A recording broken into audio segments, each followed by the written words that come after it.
And we're live. Hey, everybody, how you doing? It's your man, James, Mr. Sequential Treasures himself, back again for another discussion live stream here with you that we call Sequential Thinking. I want to thank you for joining me today. It's been a while since I've done any videos. After all the ones I did last month, I was kind of burned a bit and need a little bit of a break. Got to recharge every once in a while. It's kind of tough, hitting those milestones of just video after video after video like that. I got to tip my hat to all YouTubers out there who are able to do like daily content, man, because I don't know how you guys get through the day getting all the content together that you do. It's crazy, so but I want to thank you for joining me today, and hope you're all doing well. And yes, this was originally scheduled for Sunday, but I had some technical difficulties, so I had to postpone it until today. So to all you fathers out there, a happy belated Father's Day. I hope it was a good one for you. As someone who lost their father a few years ago, I know just how important dads can be. So I hope you guys had a good day, and that everything, you and your kids had some quality time out there. And it's summer's here now. We're now officially in the official start of summer, was yesterday, June 21st. So we're now in the summertime, and I'm starting to feel the heat here. So you maybe you can even hear in the background, you can hear the ACs running, because it's a warm one here today where we are. So, but let's be it as it may. Again, just wanted to thank you all for joining me, and remind you that today's topic is going to be about some stuff I've been seeing recently. I had planned all these other ideas over the last few weeks. For me, I was going to do this story or that story, and then this came up, and it sort of just tied everything up together in a nice little bow for me. This story with Eric Larson and some other creators going around now crying that piracy is destroying comics because they can't make a living at comics because everyone's stealing the stuff, ripping it online rather than going out and paying for it, which is the height of hilarity to me for several reasons, which we'll get into in the course of this. But what you'll find as I go through this is all the sequential thinking pieces I've done over the last year and a half, starting with Stephanie Cook, who wanted to prevent creators from competing with each other, thinking they should all sit around in a fire camp circle singing Kumbaya, pumping each other up, you're all so great, to, the tokenization thing of blackwashing characters, to the domination of manga, to, the death of the comic industry. Basically, everything I've talked about for the last year and a half, it all sort of culminates today in a way that's I definitely wouldn't have predicted it coming to this, but that's what it's come to. Is we've kind of everything I've come to has come to the head, and that's what this one's going to be about. You're going to see that through some of the stuff I have to show you. Some of it's going to be some stuff you've seen before. Some is going to be new, but all together, when you take it all in the whole, you're going to see, wow, he's kind of been talking about this stuff along the fringes for quite a while. Yes, I have, and I'm not the only one. A lot of people have been talking about this. So a lot of people aren't shocked to see the crying and the whining that you're seeing, from guys like Eric Larson today. So, we're gonna get into all that. Like I said, it's amazing how things have changed so rapidly when you think back to just what they were saying just 18 months ago. Just 18 months ago, what they were telling people, and now look at them today. It's amazing. But what I'm going to do is I'm going to try to lay all that out for you, and let's get it started. So let me get the first piece up here. Is that this one? Yeah, that's this one. Yeah. Still boomering it up slightly, folks, but we're slowly learning. We're slowly getting better. And what I'll do is I'll stop my camera because you don't need to see this ugly mug anymore. And we'll do that, and then we will start to share so you can see where we're going to go with this. And let's see, there's the share button, screen, and we'll go, there it is, and here we go. All right, this is where I'm going to start all this. It's with this. Mark Miller allegedly told 95% of comic book audience is not on Twitter, says statistic. Must be mind-blowing for the company marketing departments. So this is where we're all going to begin, because this all really comes down to the marketing, folks. This is everything you're going to see, all the whining you're hearing about piracy. It all really comes down to marketing, and it's these people have failed, utterly failed in marketing, right on down the line. Everything they've done, and this article comes from Bounding into Comics. Most of the stuff you're going to see today comes from Bounding into Comics. It's one of the few sites I feel can be trusted. And let's see. Yep, Miller revealed the supposed statistic on May 28th, tweeting from his personal Twitter account. Here's an amazing stat I heard yesterday. Only 10% of comic buyers have a Twitter account, and only half of those accounts are active. So there you go. These people have been playing, thus 95% of the comic book audience is not on Twitter, which must be mind-blowing for the company marketing departments. So there you go, right there. Everything these people have done for the last several years has been to, based on what they see on social media, on Facebook, on Twitter, on whatever social media accounts you want to talk about. That's what all these companies and all these creators have been targeting, is people on these platforms. And now they're seeing that hardly any of the audience is actually using them. So who are they really targeting here? Who has been the target of everything they have done? All the changes, all the race swaps and gender swaps and sexuality swaps and tokenizations and everything you've seen over the last several years with changing iconic characters and destroying histories and everything they've done. Who has it been for? Because they would tell you that they were doing this for this audience that's so thirsty, that's so dying for content that speaks to them the way the classic comics from the 70s and the 80s speak to someone like me. There's this whole vast audience that is dying for this stuff, and yet now here we find out, well, gee, really there's not really that audience there. So you spent years denigrating your current audience, and then now you find out, well, the audience I was going for, well, it doesn't really exist. Which, again, I've said this. Lots of other YouTubers, Heel versus Babyface, Gary from Nerdrotic, he's just some guy. I mean, tons and tons of people have said that this is a phantom audience, guys, that doesn't exist. These blue hairs that you want to cater to, they really don't buy comics, they don't care, but yet that's how the companies, that's how all of them have been aiming their marketing to market to this group. We want to market to these marginalized groups who don't get enough representation. That's been the line they've used. And here we see now it was all based on a false claim, on a false belief that there was all these people on Twitter represented this great mass of people. And well, no, they really don't. They really, really don't. And it's sad that that they were too stupid to see that. But it's not really a surprise. It's just sort of pathetic, because they were told and they didn't want to listen. But that's just one aspect. So now we're seeing that their whole entire marketing scheme of the last several years has been a waste of time. There is nothing of any truth to it. The people they thought, oh, we're doing this for them. Well, no, they're not doing it for them, because they don't exist. And that is what has given way to stuff like this. Again, coming from Bounding into Comics. Attack on Titan, Demon Slayer, and Manga vanquished DC Comics and Marvel in the top adult graphic novel sales in May. Now, if you recall, the last time I did a Sequential Thinking live stream, I talked about how in April, the numbers shown that manga dominated in all of that. The top 20 books were all manga books. Attack on Titan, Demon Slayer, My Hero Academia, all these manga books that were dominating in the sales charts. There was not a single book from a Western comic publisher. No Marvel, no DC, no Image, no Dark Horse, no IDW, nobody. Nothing. And here again now in May, with the May sales that we're seeing here in June, you can see here the story is dated June 10th.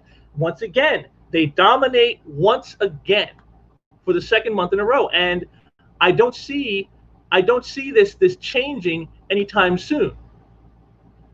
This is the new thing. See, these books here, like this, my hair is like one of the biggest selling books that's out right now. Is this? It's insane how manga has just come to dominate. And it's. Let's see if I can find it on here. I hate the slowness of this website.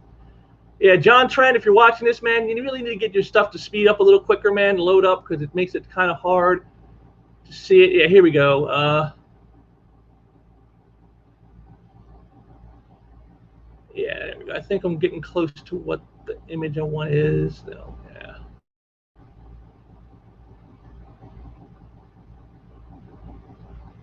Yeah, here is, and then so in order to find Western comic books, you have to look at the NPD BookScan top 20 superhero graphic novels, not over just overall graphic novels, but you have to go to a specific subset to find them.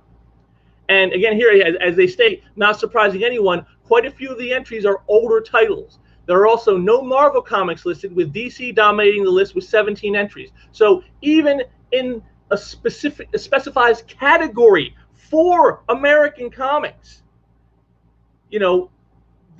there's not a lot of variety. There's no Marvel, like not anything from any other publishers really, except for DC in the top 20 here. And most of that is old stuff. It's stuff from like 20, 30, 40 years ago. And again, this speaks to the problem of marketing. These people do not know how to market the stuff. I mean, the stuff that sells is old stuff that we all know is good. Back when they actually did know how to market, back when they cared about reaching, their audience and not denigrating them, when that was the standard. And this shows it. It's just proof positive that they don't understand. See, the top belongs to the 2019 edition of Alan Moore's Watchmen. Watchmen, a series from 1985 when this came out, and we're talking 36 years ago. This is what we're going for? A book that's almost as old as I am? I mean, really, it's insane. Whoever would have thought the #1 selling American graphic novel would be from a story that was done 36 years ago? But this is where we are. This is where they have taken us. The rest of the top 5 include Scott Snyder's Batman Who Laughs, Greg Key's Godzilla vs. Kong, Godzilla Dominion, Jeff Johns' Batman 3 Jokers, and Tom Taylor's Deceased Planet, Dead Planet hardcover. So, it's a lot of stuff. There's a few minors there, because the other 5 titles in the top 10 are Scott Snyder's dark metal. It seems like a lot of dark metal stuff. But you got Jeff Loeb's The Long Halloween, Batman Long Halloween, Batman The Killing Joke. I mean, again, these are all like 20, 30-year-old stories that everybody's already known about. So we got basically the death metal stuff, a few 30 and 40-year-old storylines, and then Godzilla and Kong related merchandise that tied into the movie. That's it. Oh, and Sandman. Yes, it's Sandman. A 30th anniversary edition of Sandman. That's what the top is. That there's nothing. There is nothing going on in modern comics, that is of any interest to anybody. They want the old stuff, and that's being bought by people, probably by people like me. We're the ones buying that stuff. Who's buying these new books? Nobody. And again, and that's why manga is dominating. It's so easy to see for anybody who isn't an ideologue or who isn't a complete idiot. And I think a part of that reason that you're seeing manga dominate isn't just the poor marketing of the American comic companies, which definitely is without a doubt a key factor in that, but also it's stuff like this here that you're going to see in a second. I want to show you. Let's see, right there.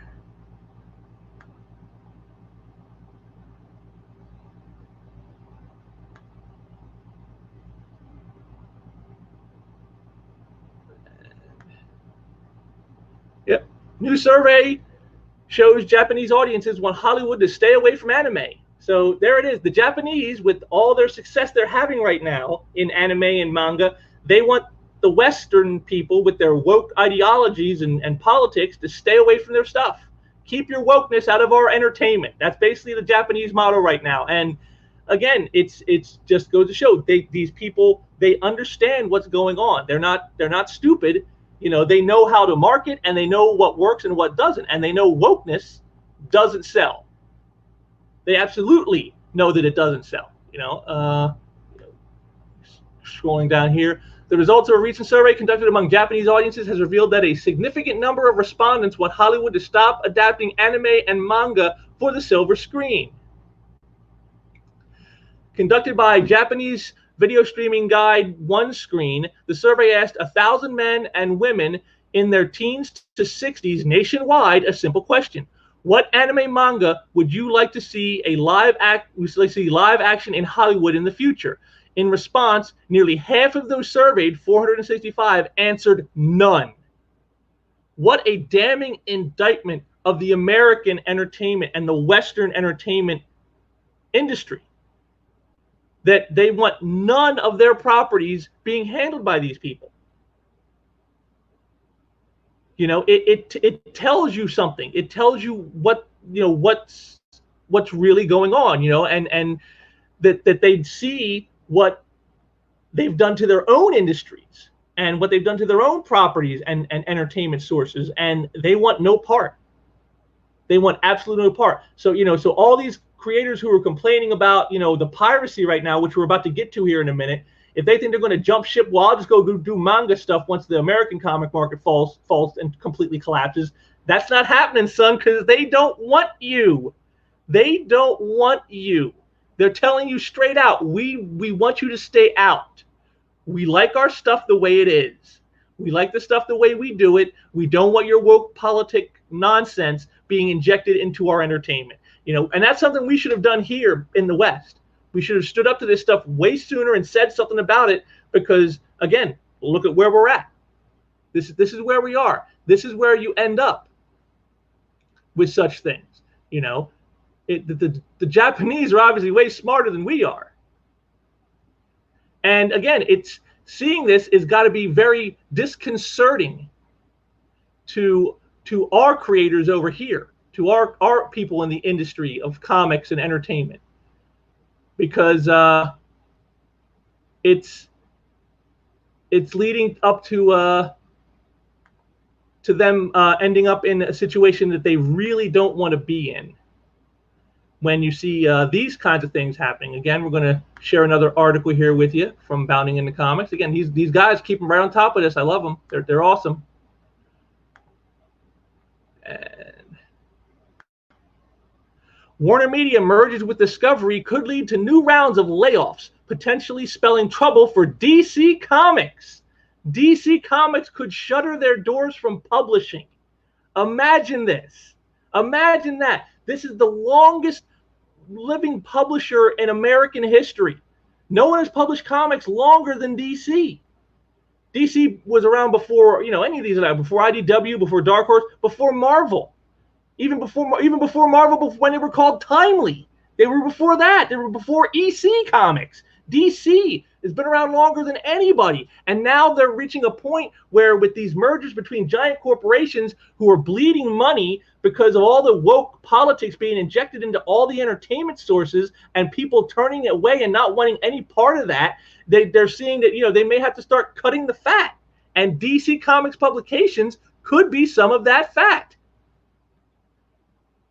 Employees at Warner Media, and especially at DC Comics and Cartoon Network, may want to keep their resumes handy and updated, as they might be out of a job following their parent company's upcoming merger with Discovery. So, there it is right there. Discovery's CFO, Gunnar Weidenfels, recently told investors using a lot of corporate jargon such as duplications that cost-cutting measures would soon be in place within the soon-to-be-formed Warner Media Discovery entity. There's so much structural efficiency potential in the combination that we can afford to make those content investments and get to a much more beneficial financial profile, stated Gunnar to attendees of the virtual conference. So right there, to break that down for you who's not into the business language, basically what they're saying is, we're going to find a way to trim off all the fat and get rid of all the stuff that isn't working and just keep the stuff that does, and We're probably going to be a lot of bloodletting. I mean, we talked about the bloodlettings at DC last year that led to the letting go of a lot of people in the upper echelons. This isn't going to just affect the upper echelons. This is going to affect everybody. This is going to go all the way down. And if they decide to say, well, we're not going to publish anymore, a lot of people are going to be out of work. A lot of creators, a lot of editors, a lot of assistant editors. I mean, all down the line, baby, all down the line. This is major league. This is again, and this is something that I and others have been saying for a long, long time was coming, saying, watch your ass, guys. All these companies, these big corporations that you think are your sugar daddies, they're only letting you be the loss leaders. They know you don't make money. They're letting you be the loss leader. And that's fine as long as they have other sources that are bringing in big dollars. But after the effects of the coup from last year, places like Disney that relied on their theme parks and movies, and Warner relying on movies and other things like that, and streaming, they've seen downturns. They have lost money in those areas now. Now they need to look at what can we get rid of to stop the bleeding. And guess who's on the chopping block, folks? Guess who is on the chopping block? That's right. It's our favorite buddies, the comic book professionals, quote unquote. We'll put air quotes around that last word, folks. The comic book professionals. They're the ones in the target sites right now. And again, this was all preordained almost. I mean, again, they've been told this for a while and they just ignored it. But this is how business works. You can have your ideology all you want, but when it comes down to it, wokeness kills. Wokeness destroys. It doesn't create anything. And again, this is what they're starting to see. This is what they're starting to feel. See, now the creators are starting to feel this. And you can see it again, and now we're finally going to get to the whole thrust of all this is what we see right here.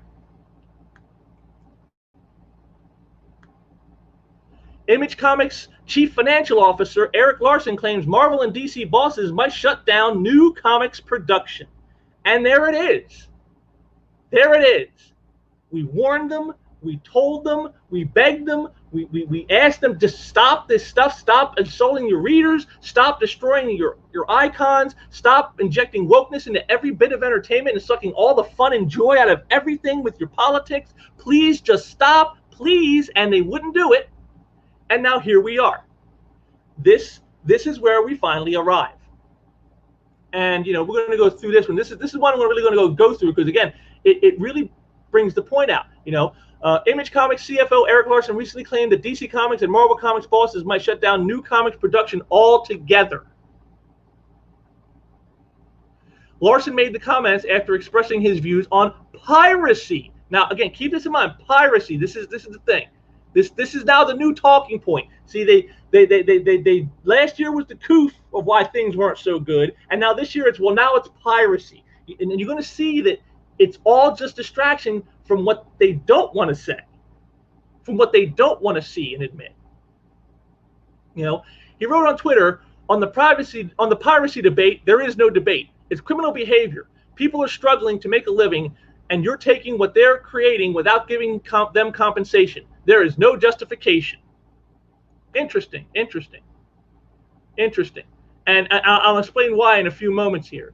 In response, author N. Thomas Hansen wrote, where do you draw the line for bloated cross-title blatant cash grab stories that Marvel consistently pulls with their main titles, though? Look at X of Swords from last year. Is it fair to expect a kid who was reading X-Men to buy an extra 22 comics of over $100 for over 3 months? Again, see, here's a guy who's looking more at the business side. This is a policy that is damaged comics.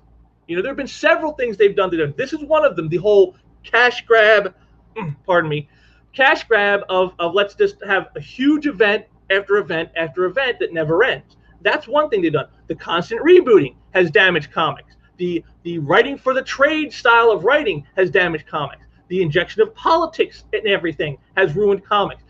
The 25, 50 different variant covers on books trying to rekindle the speculator market that crashed over 25 years ago, that is damaging to the market. These are all choices these companies and professionals supposedly have made over the years, And now they're starting to see the fruits of that labor. And instead of saying, wow, we screwed up, you can see Larson, oh, it's piracy, it's piracy. And again, once again, totally sidestepping any responsibility for the situation. Larson will respond, there is nothing about that which entitles you to own it. If it's too expensive, don't buy it. Sounds a little familiar, doesn't it? Sounds a little bit like, if you don't like my politics, don't buy the book. Problem solved. Except, well, yeah, okay, that solves the problem of me not having to see it, but you're still not selling it, are you? You're not getting any money, are you? And here he is telling you, if it's too expensive, don't buy it. How about instead you put it on yourselves, on the companies, and say, how about this? Instead of having endless events that are crossing over into 25 different titles, force people to spend hundreds of dollars that they don't have, let's just make stories that are self-contained in the single issues, and then people can actually go out and maybe buy the 1 or 2 books they want to buy and enjoy, and we can get that money. And then we don't have to worry about, the fact of, oh, they can't afford all these other stuff because they don't have to worry about buying all this other stuff. But no, that would be too simple, I guess, in the world of Erik Larson. That doesn't matter, So Hansen, again, responds to him. He goes, it's less a problem of entitlement as it is a problem of corporate assumption that all consumers are able to withstand that rate of content. Imagine a landlord giving notice that the next 2 months you have to pay them 7 times as much as usual to keep your apartment. Well, there's a little bit of a difference. His analogy isn't perfect because a domicile to stay in, somewhere to keep yourself safe from the elements, that's sort of a necessity where comics aren't. But his notice of how the bait and switch happens here, that is absolutely correct. To tell someone, yeah, I'm a fan of, Wolverine, so I want to buy Wolverine's book, but then have his book cross over with 20 other different titles, forcing them to try to follow all of them just to get the story that he wants about Wolverine, and say, well, that's just, and then if you can't, and then for someone else to say, well, if you can't handle that, then don't buy it. So what you're saying, don't buy the Wolverine book either? Because what's the point of me getting this Wolverine book when I'm not going to be able to understand the story because it's only a piece of a story that I'm not going to understand because I can't afford the other 25 parts? And again, once again, Larson doubles down with the stupid. These companies are floundering and failing. The threat from upstairs is that they'll go to all reprints and stop producing new material. They're doing everything they can to stay alive. If you can't afford it, do without. So again, putting the impetus on you, the reader. It's your fault. It's your fault for being poor. It's your fault for not being able to afford it. It's your fault. It's not their fault for doing these things. It's your fault for not having the money to support it. And if you can't, then don't. But then, of course, they complain about we can't make a living in comics anymore. Why? Well, because of piracy. And again, it's funny to hear all this because that's exactly what they've courted for the last several years with all the wokeness. I'm gonna show you here in a moment, just how all this has played out in real time, folks. I'm not making this stuff up. This is all true. This is all fact. This is all taken from real life, from things people have said and done. It's not, my fever dream. It's not a conspiracy theory. It's not any of that. It's all real. And they've brought it on themselves. And again, this is why you can see guys like Larson working so hard to try to dissuade that guilt and that responsibility on us other people.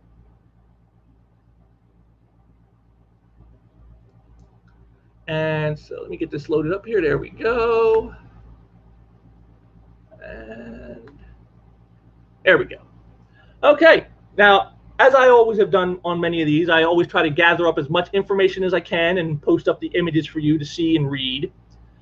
And this is the latest one. So we're going to start here. This is, again, we're going to go back to 2019. This is the IBC2 Comicron sales report for the year of 2019. We saw this in early 2020, like just before the coup hit. And this is what guys like Larson and Ron Mars and Patrick Zurcher and a whole lot of other assholes, some of who you're going to see in this string of images I'm about to show you, all used to club people like myself and everyone else who were telling them that comics are doing horrible. Western comics are on a precipice. You guys need to pull back on the politics. You need to get back to telling entertaining stories. You need to cut down on the events. You need to cut down on the variants. You need to cut down on the predatory crap on the retailers. You need to stop doing these things. And instead of listening and saying, gee, maybe they have a point, maybe we should have at least have a discussion about this, what they would do is point to this and say, oh, you're just a conspiracy theorist. You look at comics are doing better than ever. Look at that. Yeah, comics are dying all right. Oh, God, they're dying so bad they're making more money than ever. And that's what they said. You know, again, this is what they use to bludgeon people. This graph, this one, and this one. You know, to say, oh, comics are doing just fine. Comics are great. They're stronger than ever. They are a tour de force. This is what we were told. And that anything else is just alarmist conspiracy theorists by a bunch of YouTuber hacks and nuts. That's all this was. Anybody saying anything other than comics are doing just fine? Well, yeah, that's what it is. Of course, what they don't tell you about this report is that in this report was the very first time they included both crowdfunding numbers and they added in manga numbers. You know, the manga that is now dominating today in all the charts. They drew those in, and gee, all of a sudden, comics seem to be doing so good. Well, yeah, when you drag in the more successful people who aren't necessarily connected to your part of the industry, gee, I wonder why you would look like you're doing so well. See, if we're talking about the mainstream comic industry, which is, of course, what all of us have been talking about for the longest time, their numbers are not doing so well. You know, as you saw with the trade collections I showed you, even that, and when you go to specifics to just their little corner of the entire marketplace, when you go to them, most of their stuff is stuff that's 30 or 40-year-old books that are selling. That's what's selling for them. Watchmen, Killing Joke, Batman: The Long Halloween, you know, Sandman. I mean, this is what's selling, not the new stuff. Nobody cares about their new stuff. The new stuff can't sell for crap, as many comic stores can attest. Again, I've heard stories from store owners who say back issues are keeping them alive. It's insane. Look, looks like we lost the share there for a second. Let me try to share the screen again. And there we go. And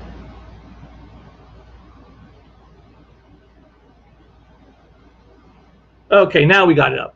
Yeah, see here, this is what they used to beat us down with all last year. These two graphs right here, this and this. That's what we were told.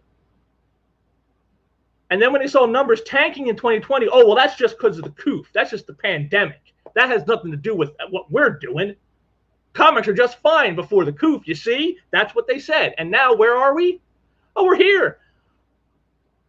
We're here with Eric Larson on the piracy debate. There is no debate. It's criminal behavior. People are struggling to make a living, and you're taking what they are creating without giving them compensation. There is no justification. Now, on the macro of this, he's right. There is no excuse for thievery. There is no excuse for piracy.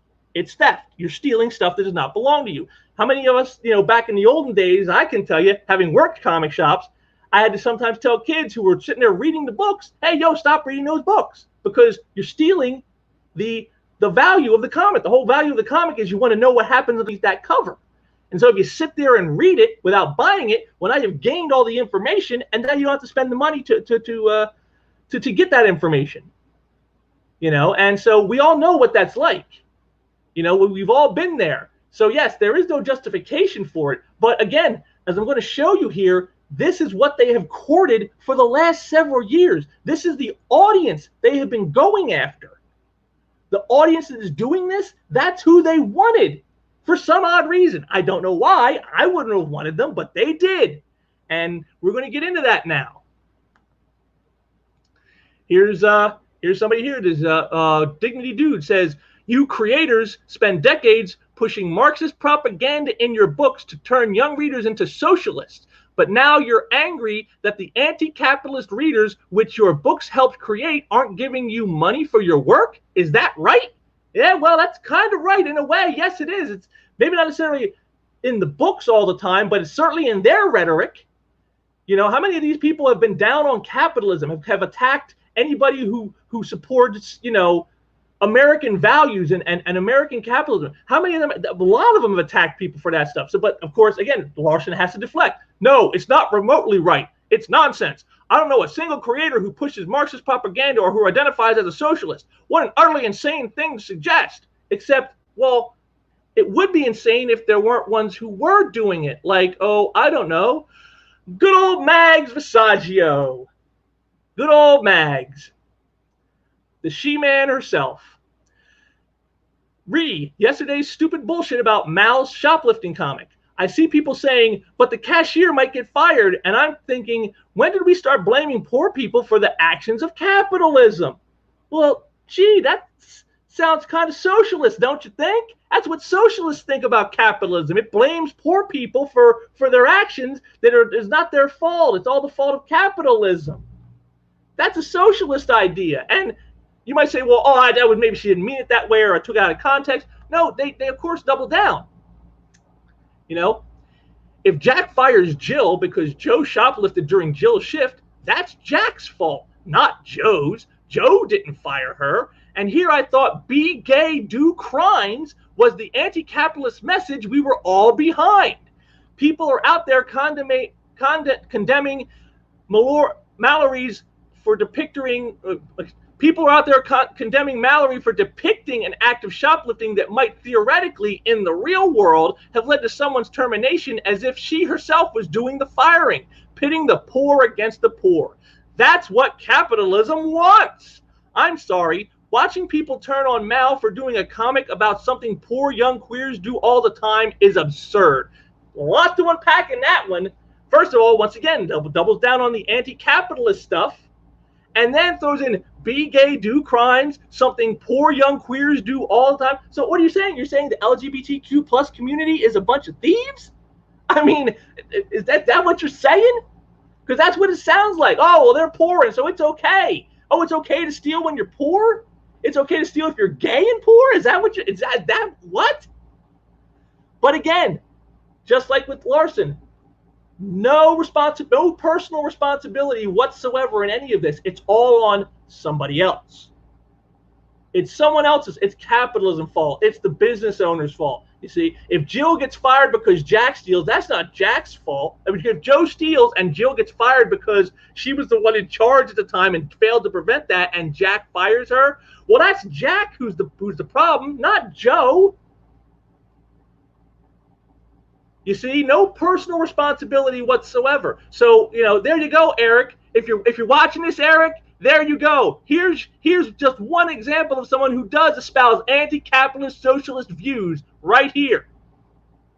And this isn't hard. This isn't like some nobody who's never hardly ever worked in the industry. This is a person who's worked at virtually every major publisher: Marvel, DC, Image, Dark Horse, Valiant, I think IDW. I mean, everywhere.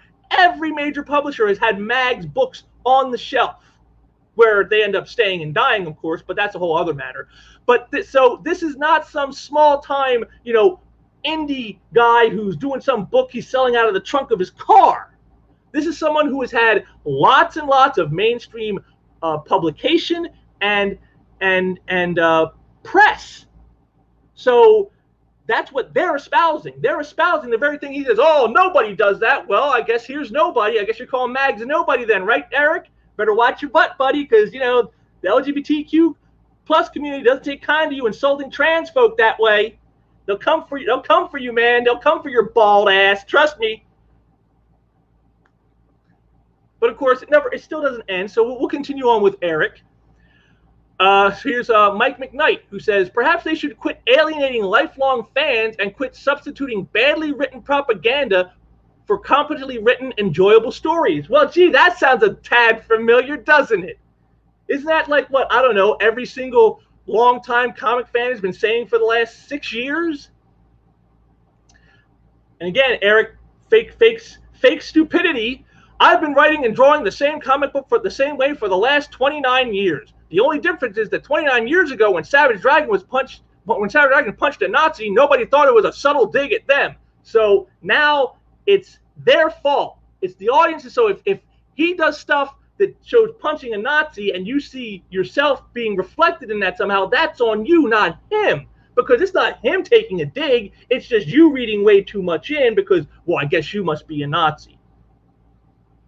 And again, as Eric has said in the past, he's never called anybody a Nazi.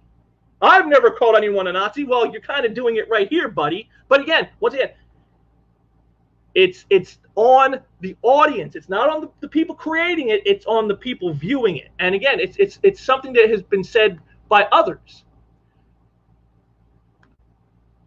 Our buddy Patrick Zurcher. Adversely, you could try telling the difference between a tweet about politics and one about comics. If politics are the sole means on which you judge people, you're too enmeshed in politics. The funny thing is, no one objects to a political opinion as long as it is the same as theirs. So again, here it is putting on you. If you see too many, if you think things are too political, it's because you're the one who's too political. It's not because we're doing anything. We're not putting these politics in. We're not calling you Nazis. We're not making those references to you. We're not putting that upon you. We don't know where you're getting these crazy ideas that when we write Nazis or Nazi-esque characters, we're somehow aiming it at you. That's all in your head. That's nothing to do with us. We've never done anything that would suggest we do those types of things. Nothing at all. Absolutely nothing. Oh, except for, well, this, of course. Many in comics gave the same personalities that would have been among the first to join the Nazi Party. They think stupidly, in extremes, they worship a leader, and desire enemies to rage at. Hail Caesar is not far removed from Heil Hitler. So here a guy saying, if you see politics in our stuff, it's because you're too enmeshed in politics, if that's how you're viewing it. Meanwhile, here he is insulting a part of the audience, calling them literal Nazis. You would have been the first to join the Nazi Party back in 1920s Germany. Jesus H. Christ. I'm sure that's just one-off. That's not a thing that happens. Oh, wait, here's colorist Moose Bauman. Nazi ass clown, you seem nice. Go suck a dick. Oh, and look at this. It's a woman. That profile pic is of a woman. Did he just tell a woman to go suck one? Oh, my God, what a misogynist bastard. He's not only calling people Nazis, he's also a misogynist by telling a woman to go suck one. Look at this. Oh, my God. But yet, it's not. They never attack the fans. There is no reason for them to think that they're calling them Nazis. Where do we get that idea from? Oh, here's Mags again. The world is terrible, and everything sucks, and comic books and video games are fertile grounds for white nationalists to recruit aggrieved young men. But anyway, how are you? So yes, comic books are recruiting young men to be white supremacists, to be Nazis. Oh my goodness, imagine that. Gee, what comics would those be? Aren't you the ones writing those comics? So are you writing the comics that are turning them into white nationalists? How does that work? You see, but again, no responsibility on their own. Here's everyone's favorite cum dump, Heather Antos. People didn't ask to be born Jewish. People chose to be Republican. They chose to be a Nazi. She should be ashamed. This, of course, referencing Gina Carano's retweeting of an image where they had talked about how the Nazis didn't, when they came into power, didn't just start grabbing Jews off the street and throwing them into murder camps. No, they didn't do that. They first turned the people against them. They turned neighbor against neighbor. They taught them to hate their neighbor. And then once that had set in, once they had pushed them far enough that they felt that way, when the Nazis came along to start rounding them up, well, the people didn't complain too much because, well, these people are no good anyway. It's when you make yourself, when the state teaches one group to hate another group, when it teaches one neighbor to hate the other neighbor, it always leads to a bad place. And whether it's for reasons of race, whether it's for reasons of gender, whether it's for reasons of sexuality, or whether it's for reasons of political viewpoints. It doesn't matter. It's all the same. That hatred is the same, and it always ends up in the same place. That was Gina Carano's point. Of course, Heather here only exemplifies that point. People chose to be Republicans. They chose to be a Nazi. So there we are, making the comparison that if you're a Republican, an American Republican, you're a Nazi. There's no difference between the two. They're both the same thing. Gee, where are we getting the idea that the readership thinks that when you drew Nazis in the comics, you're taking shots at them? Where is that possibly coming from? Here's another dickhead loser, which was one of the ones we got rid of in the bloodletting. Andy Corey, the man who destroyed Vertigo imprint at DC. What people actually mean when they say they want non-political comics, like when they were kids, is that they're devastated to have woken up one day as an adult, read a comic book, and realized they'd grown up to become the kind of person their childhood hero punches in the face.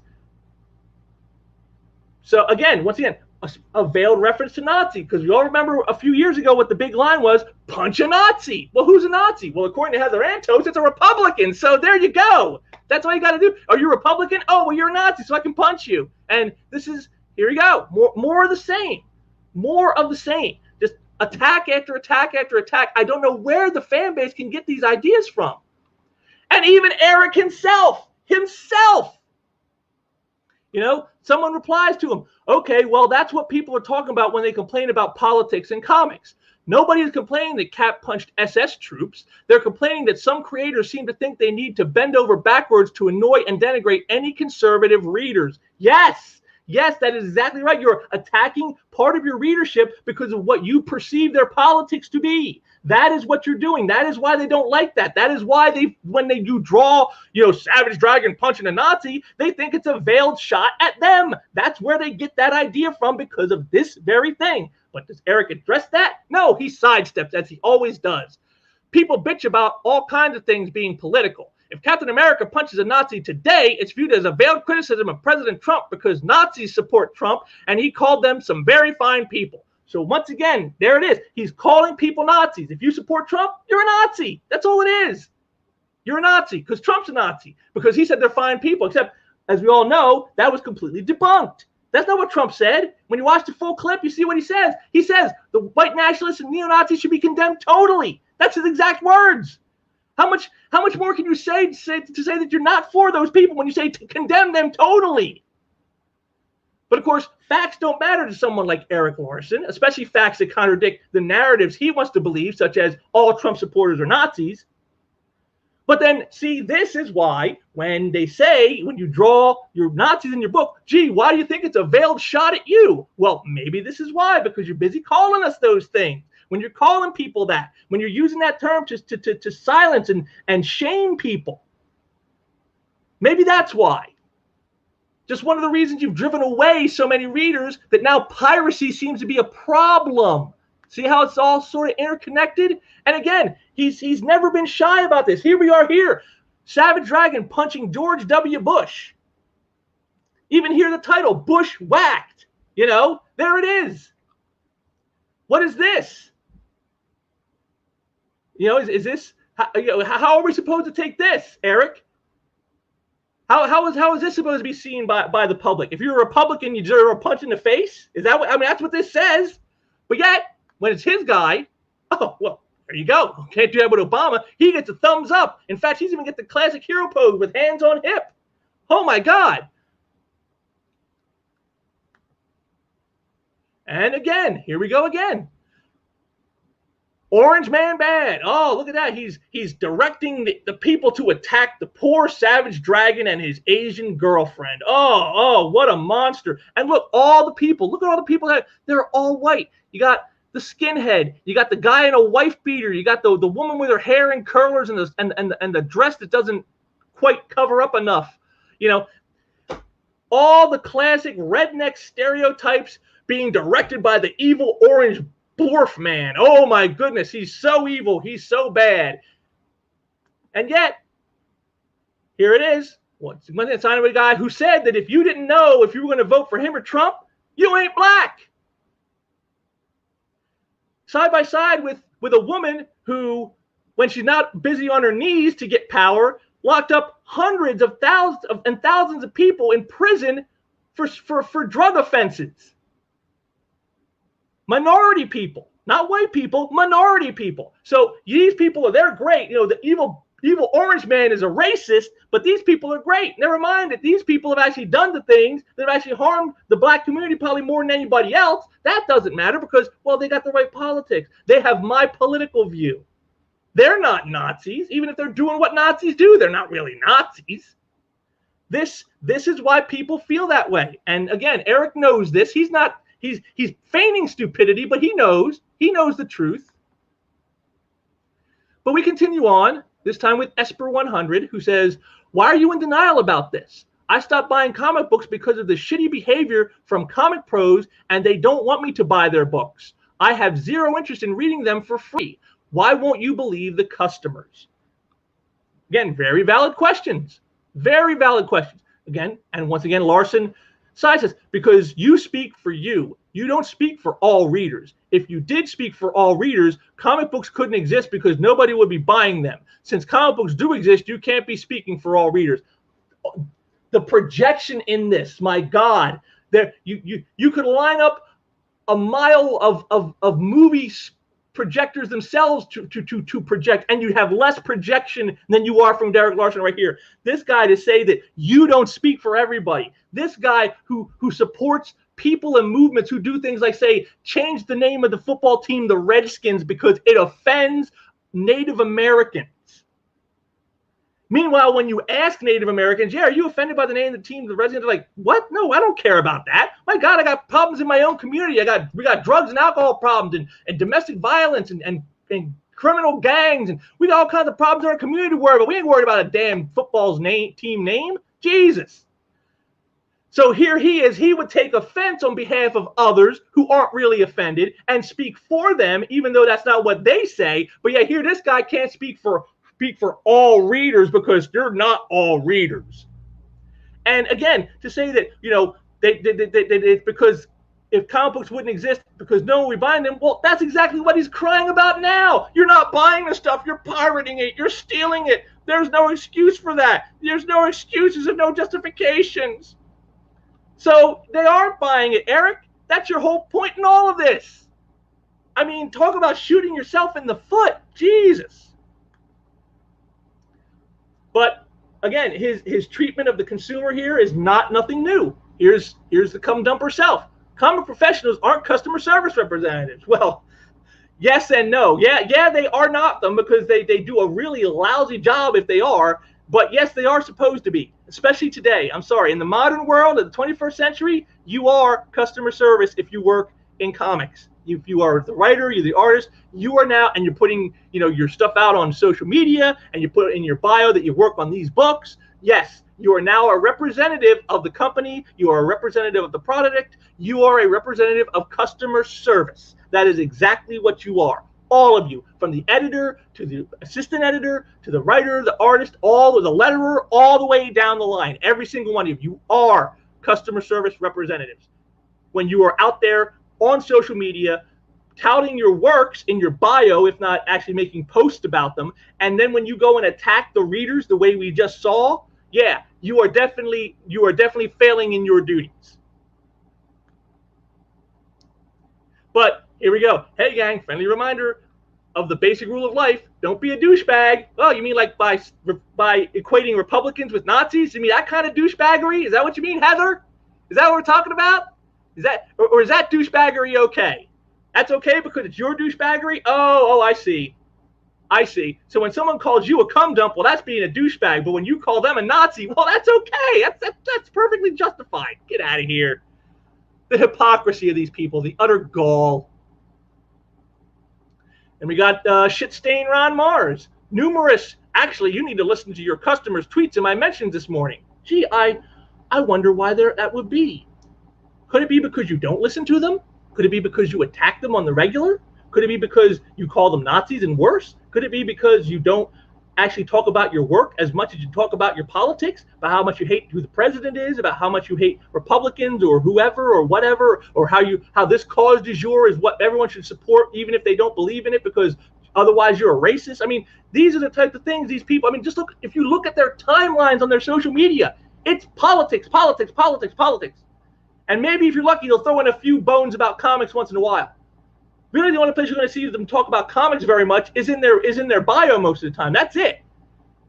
They're too busy attacking readers. If you put half as much energy into creating worthwhile stories that are not political propaganda, meant to denigrate a section of the audience, then maybe you would have to worry about piracy. Or does that make too much sense? There's a deep misunderstanding of who the client is here. And my business card says writer, not customer service. Well, it may not say it on your card, but yes, that's part of what your job is now. Unless you want to give up all social media. Now, if you want to just get off social media and just be a hermit and never speak to anybody there, and only time they ever see you is at a comic convention, maybe, if they ever come back, okay, well, then you can say you're not customer service. But if you're going to be on social media and you're going to have your name, your books in your bio, and you're going to eventually, even occasionally, talk about your work on your timeline, then guess what? You are now a customer service representative of that company, of that brand, of that character, of all of that product. That's exactly what you are. That is exactly what you are. And if you don't want to accept that burden, then get off social media. That's the answer. But these people won't do that because on top of everything else, these arrogant assholes are egotists. Yes, that's wrong. Writers are hired by publishers. Publishers sell to retailers, and retailers sell to fans. So my client is the publisher, not the fan. Except, of course, whose money is in that check that your publisher signs? Is it his money? No, it's not his money. He got that money from the distributor. Who they get that money from? Well, they got it from the retailer. Well, who they get that money from? Well, they got that from the fans. So when you trace it all back, the money in that paycheck that your publisher is signing is the fans' money. So who's really paying you? I know thinking isn't your strong suit there, comic creators. I know you don't like numbers and math. I know that's hard. But just think for a minute. This is Economics 101. So yes, the client is the fan. Because without the fans, you all have nothing. Because without the fans, the shops don't need the books because nobody's coming in to buy them. And if the shops don't need the books, then the distributor doesn't have people to sell to. And if the distributor doesn't have anybody to sell to, we're not going to ask the publisher to create the product. And if the publisher doesn't have any product to give to the distributors, well, then they don't need you, do they? This is like dominoes, folks. You knock one down and they all start tumbling. And this mentality is what has been hurting comics. This is the mentality you don't see from manga folk. If you've seen interviews, and I've seen a couple interviews recently with manga creators, they are very thankful for their fans. They love their fans. They love the fans who love the work. And they talk so much about the work, not about like their politics and like, well, I think the character should think this way because I think this way. No, that's not what they talk about. The actual work, like this character being something to me because I have always thought that, you know, these types of themes were important, and this is how I approach my art, and this is how I approach the story. They actually go into detail of the actual work because it matters to them, unlike people like Ron Mars. But, you know, Eric continues on his thread. You suffer from the erroneous belief that since you feel some way that everyone else must also feel that way, and that's clearly untrue. Despite your buying habits, the comic book industry continues to exist and thrive. Exist and thrive so much that you're now whining about piracy, making it impossible for you to make a living. And again, this all boils down to pure economics. You know, if you had, say, 10,000 people pirating the book, but you had 200,000 readers buying it. Yeah, those pirates suck. They're no good. You know, they're horrible. They're thieves. There's no justification, as he said. But they are offset by the 200,000 that are buying your books. Why? Because they've made them insignificant now. Yeah, they may be stealing it, and yeah, that's a little bit of money lost because they're stealing it. But compared to what you're getting from the main audience, yeah, you've got more than enough to cover whatever loss they might those few pirates will make on you. Now let's spin it around. Now instead of having 200,000 readers buying your book, you have 20,000 readers buying your book and 10,000 pirates. All of a sudden now those pirates are a problem. Why? Well, because they went from being 5% of the number to 33% of the number. You see, now all of a sudden they're much more significant because even though their number hasn't changed, the same amount from in both my examples, their percentage has changed. They are now a major part of your audience, a third. And you know that's those numbers are so bad that, you know, even if they all became buying buying customers, and it went to 30,000. You'd still probably be saying, wow, that's still really low. We need to get at least 50,000 just to break even. Yeah. So you're not even getting breaking even numbers, even if all the pirates suddenly became buyers. This is where we're at. This is the situation we're in. And again, that's the erroneous belief here. This is the audience that they targeted with all their politics and their identity politics, their wokeness, their critical race theory, their intersectionality and feminism. This is who they targeted, was the people who are stealing the stuff now. That is who they are. That's who they wanted. That's who they said they were making it for. We're doing it for these marginalized people who don't have representation. And now they're stealing from you. Congratulations. Congratulations. Good job. Good job. Again, more stupidity from people who think just like Eric Larson. Pandering to the people who have supported this industry for years is a sure way for the industry to be dead in a few years. Tom Brevoort, Marvel editor. Wait a minute. Pandering to the people who have supported this industry for years, meaning for years they're the reason the industry stays alive, is a sure way for it to be dead in a few years. Well, you didn't do that. Instead, you did the opposite. You said, well, we're going to throw over that audience, those people, the people who supported us for years. We're going to throw them over for a new audience. How's that working out for you, Tommy boy? Huh? How's that working out? Oh, you're on the threshold of no longer producing new comics. Wow. Imagine that. When you throw over the paying customers and you bring in non-paying customers, that's a surefire way to make your industry dead in a few years. Imagine that. But again, he's been stupid for quite a long time. Also, this common wisdom that Marvel sales are tanking is wishful thinking. More like wishful facting, I think, at this point.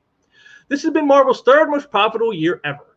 And that's speaking solely about publishing, no films or TV or consumer products or anything. So sure, there are things that can be better, but given that we're still outselling everybody else, 10 out of 12 or so of the calendar year means that if you believe Marvel is in the tank, then everybody else must be already DOA. All that said, sure, there are always things we can be doing better, but saying tanking sales as you try to make your point won't help you. Actually, it does, because that's exactly what's happening. And he's right. Everyone else is DOA. You just saw it. DC may end up publishing not just new comics, they may end the publishing altogether now that they've merged with Discovery. And IDW, I mean, that umbrella guy, shout out to Tug. Tug's the man. He's, if you go in his channel and go through some of his back catalog, he has shown year by year how IDW's numbers have fallen, how the company is drowning in debt. A company who's worth like $50 million is now worth like 24. It's half in just like 2 years. So yeah, everyone else is DOA. So I guess that means that, yes, Marvel is in the tank. So he's admitting the truth in a way, I guess, but just trying to brush it off as idiots always do. But it's not just the big main publishers, even the smaller guys like Heavy Metal Magazine. I'm sure everyone remembers a few weeks ago with the big brouhaha over the change they made to a classic iconic character from the company's brand. And so here it is. It has come to our attention that some of you are confused that Tarna has the ability to change clothes. So to address this, we'd like to remind you that you too can change clothes, and to please do so, especially your underwear. We've gotten complaints from the neighbors. Now, this is where they took a character who is known for wearing a very revealing outfit, part of what they are. It's been that way since the character's creation in the film back in 1981, so we're talking 40 years of history. And they covered her from head to toe in armor. Totally covered up her body. And people rightfully had a problem with this. They're like, hey, what are you changing all this for? Now, they claimed it was just for this one battle because she was going to fight the ultimate bad guy, and if she didn't wear the armor, he could kill her. You know, never mind though that in the same issue that the armor is introduced, she fights some grunt level soldier who kicks the shit out of her while she's wearing the armor. So it kind of blows a hole in the whole theory of, well, she needs that armor for protection. Well, it doesn't seem to do very good protecting against a grunt. What's it going to do against the ultimate evil? But I digress. Rather than try to address people's concerns in a logical, rational, customer service oriented way, their social media guy decides, oh, we'll just insult the readers. And what does it lead to? Well, Rick Rage tells you right here. I love heavy metal. Requiem Vampire Night is one of my favorite stories of all time. Putting Tarna in a turtleneck full body cover-up is not my cup of tea, but I can respect artist interpretation. Insulting your fans? Canceled my subscription. You don't talk to me that way. So there it is right there. Someone just walked away. They've walked away. And this is not unique. This isn't just this one guy with heavy metal. Others in heavy, not even just heavy metal itself, all across the spectrum in comics, in Western comics, many people have just walked away. I'm not going to buy anymore. I'm not going to spend my money on this anymore. And they go spend it somewhere else, somewhere where they think they'll be treated right, somewhere where they think they'll get, you know, the respect due the consumers who are paying the bills. And I didn't have room to screen cap it, but after this, the Heavy Metal Magazine guy basically goes on and say, well, what are you getting all offended for? I mean, if we weren't talking about you, why are you taking offense? I mean, again, very funny coming from the same kind of people who take offense on behalf of others all the time. But, gee, let me see. Why would he take offense if he wasn't the target of your comment? Well, maybe it's because he is a fan and he sees you treating other fans that way and doesn't think any fan should be treated that way. Maybe that's why. Or maybe it's because he feels, hey, if this is how they'll treat some fans who have a criticism on this, which isn't that important to me, how will they treat me when I do have a criticism of something of theirs? Oh, I'll probably get the same treatment these people are getting. So he's just walking away now before it gets to that point. Maybe that's why. Lots of reasons why. But of course, they play coy, just like Eric Larson plays coy, because to admit otherwise would mean they would have to accept responsibility, personal responsibility. Again, you see how it keeps coming back to that. And again, they just keep doubling down. Here's another screenshot from another person they spoke to. Sounds like you had trouble reading and comprehending there, champ. Let's try this. We grew up. Sorry, you will get there one day. Now, aside from the dripping, you know, condescension in here, the three key words in there are we grew up. The magazine is called Heavy Metal. Heavy metal music is all about youthful arrogance and rebellion and, you know, being like a perpetual adolescent. You never grow up. That's the whole point of heavy metal. Listen to the lyrics and the songs, for God's sake. It's all about not growing up. They're the Peter Pan of the music business. It's heavy metal. So for them to say we grew up, well, then you're not heavy metal anymore. The minute you grow up, you're not heavy metal anymore.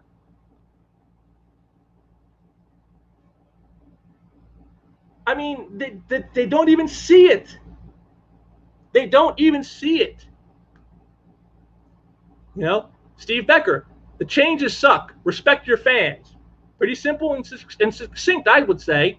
And their answer is equally succinct. No, we don't want fans like that. We are good. Thank you. So Steve Becker, Rick Rage, and all the other people like that, we don't need you. Meanwhile, now you got people complaining, oh, piracy is a big problem. Oh, we're not making any money. It's impossible to make a living in comics. Well, gee, when you tell the fans we don't want you, what do you think is the end result? What do you think that leads to?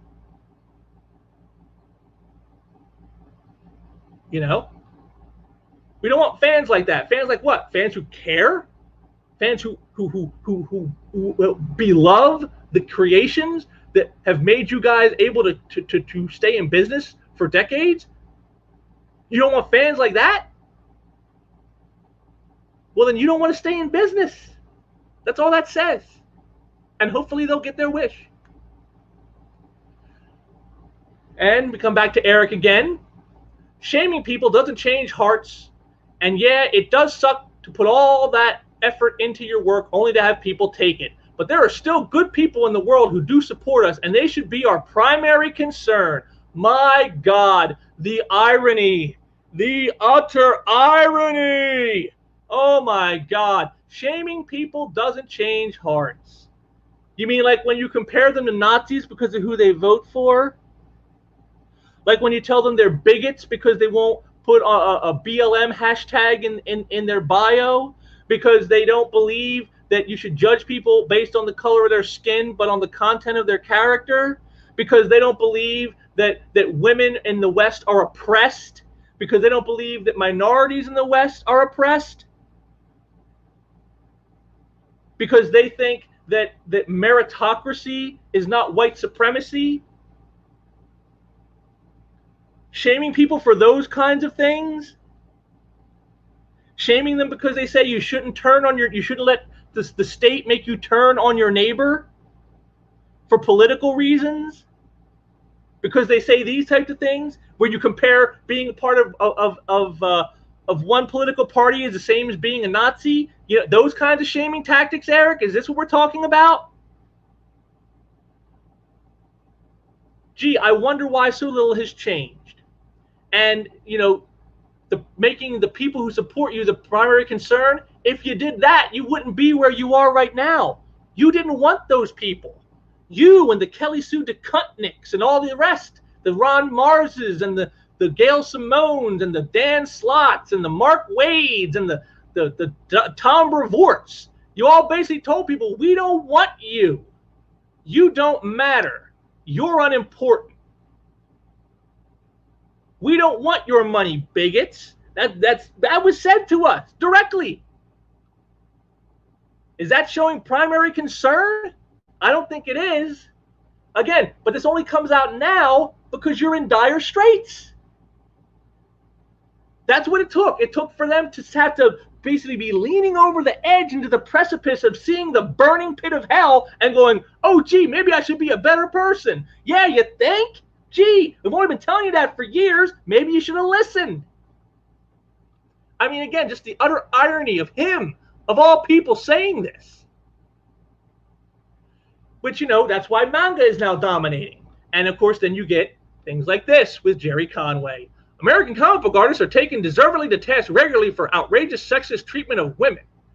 But rarely do I see any commentary on the rampant sexism and misogyny of manga, and manga is incredibly popular with younger readers.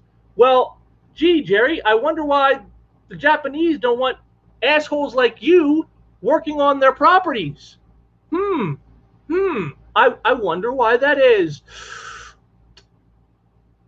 Gee, but I love Az's response here. Creator of Power Girl cries about tits. Please, I can't stop laughing. And neither can I. Neither can I, my friend. This is exactly, you know, the hypocrisy of these people. The utter gall of these people. You know, they blast you as the misogynist, you as the sexist, you as the racist, you as the Nazi, and yet they themselves are guilty of the very things they want you to be shamed for. Things that Eric said, well, you shouldn't shame people because it doesn't change their hearts. I guess Jerry didn't get that message, Eric.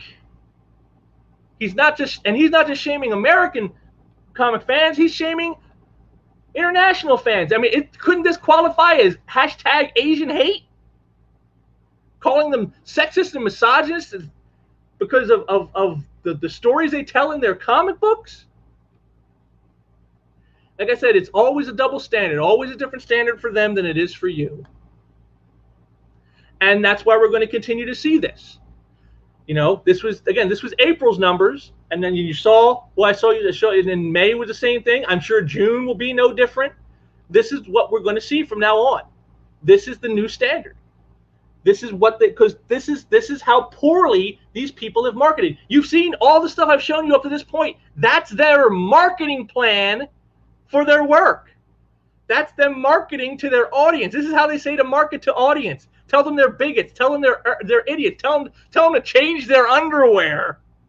Call them Nazis because of who they vote for. Yeah, that'll get them to buy. That will get them to support you. Yes, that works so well that now it's manga that dominates everything. But now we're going to start getting into what I think is the real nitty-gritty. This is where we get to all this so far has just been all the surface stuff, which is bad enough, as you can see. But now we're going to get in deeper. When we get to the why are they doing this? Why have they destroyed the icons the way they have? Why have they attacked the reader base the way they have? Why have they marketed to these supposedly marginalized groups who don't have any real interest in comics other than to steal them? Why are they doing all of this?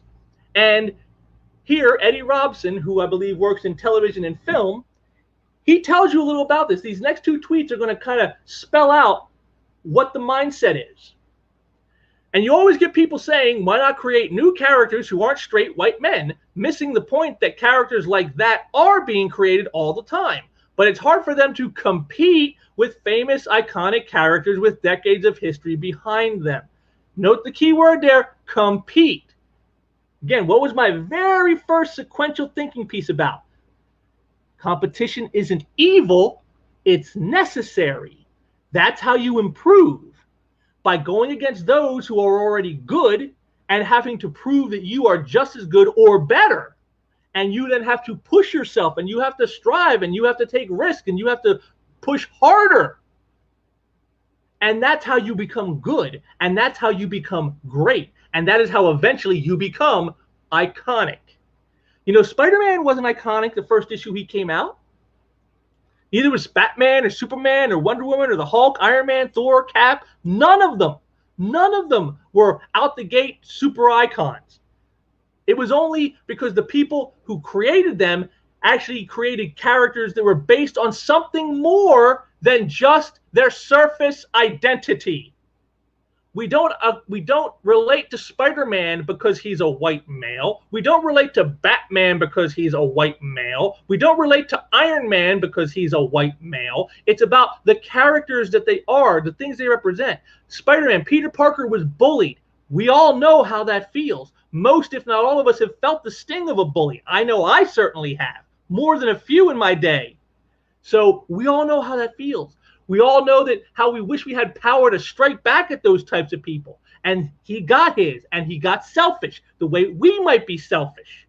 And it cost him, someone close to him. We all know what it's like to lose someone close to us. And that's where he learns, with great power, there must also come great responsibility. This is why Peter Parker resonates. This is why he is so relatable to anybody. And you don't have to be a white male. You can be a woman. You can be black. You can be brown. You can be gay. You don't have to be a straight white male to relate to Peter Parker and his life and his trials and his tribulations. He's a character with character. That's why he works. Unlike these new characters that he says they're creating all the time, which are either just, you know, rebranded knockoffs of something that already exists, or token characters that are only about their surface identity. They're about nothing else. The Muslim Ms. Marvel. What's her bag? Well, she's Muslim. Yeah, what else? Well, she's Muslim. And that's supposed to somehow be enough. That's all you need to know. Well, she's a female Muslim, and that's all you need to know. You need to like her, and if you don't, you're an Islamophobe. Okay, what about Riri Williams? Well, she's black and female. Yeah, but what about what's great about the character? Why should I relate? Because she's black and female. And if you don't, you're a racist and a sexist. That's the mentality that we have for the new characters created all the time. And that's why they fail. It's a franchise-dominated landscape, and you can't just will new franchises into being. You'll make much faster progress by diversifying the franchises that already exist. Translation, we don't want to put in the work to create a franchise. We just want to take over one and mold it to be what we want it to be, even if that's not what the franchise is supposed to be. That's the translation of what he just said. And that is what we have seen in American Western comics for the last several years. You know, you've seen me, as I've shown you in past live streams here, you know, panels and pages of stuff just completely stupid. Titania, you know, the woman whose sole purpose of creation was she wanted power to prove she wasn't a weakling. And she would fight anybody, man or woman, I don't care. And then when Jane Foster becomes Thor, what you do? Oh, I'm going to let you knock me out because girl power. She wouldn't care about girl. The only girl power Titania cares about is her own. That's the only girl power that she cares about. But yet the character has to be written that way. Why? Because that's what's necessary for our agenda. Spider-Man, worrying about beating up Asian criminals while he's in Hong Kong. Something that Mockingbird points out to him. You're in Hong Kong. Everyone here is Asian.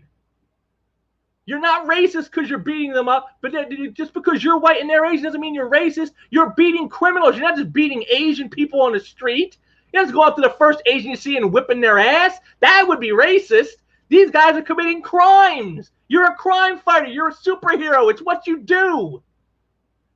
But yet Spider-Man has to be that stupid because that's what the story demands, to say, see, white people need to check their privilege. White people need to understand that what they do is racist. No matter what they do, they're always racist. That's the point of that story. And it doesn't matter, that has nothing to do with Spider-Man, that he's never been racist at all, ever in the history of the character. Doesn't matter. Doesn't matter. This is what they're doing. This is why, so when they say diversifying, what they mean is destroying franchises. Destroy them.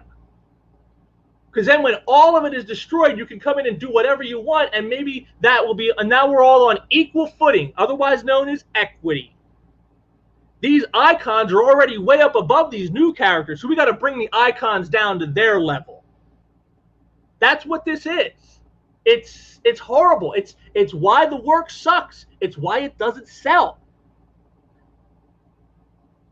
You know, here Eddie is telling you the truth, you know, the behind-the-scenes truth. This is what's going on. And again, he's not the only one.